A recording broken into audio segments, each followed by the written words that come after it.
محمد وآله الطاهرين وألحقنا بهم وارزقنا الشهادة في سبيلك يا مولاي. دلتنگ تو هم آقای شهیدم، لبخند تو رو چند وقت ندیدم. رو سینه ما کوه غم بابا کی میشه بیان با مهدی زهرا.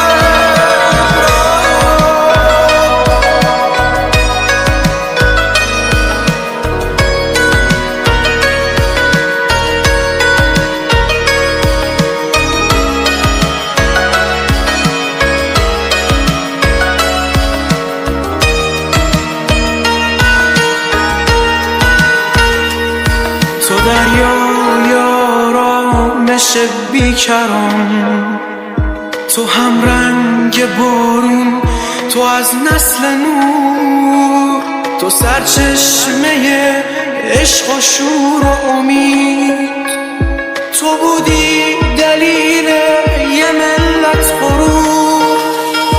به مشت گره کرده تو قسم که تا پای جون زیر این پرچمی، به فرمان تو محکم و استوار، همه یک دل و یک صدا با همین.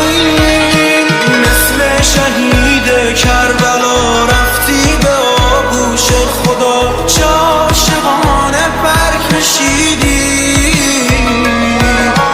راهی این سفر شدی، رفتی و زنده تر شدی، آخر به آرزوت رسیدی. دلتنگ تو هم آقای شهیدم، لبخند تو رو چند وقت ندیدم.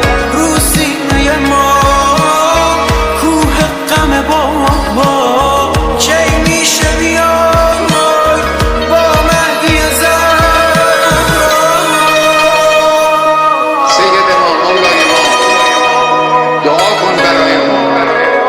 صاحب ما تویی، صاحب این کشور تویی، صاحب این انقلاب تویی.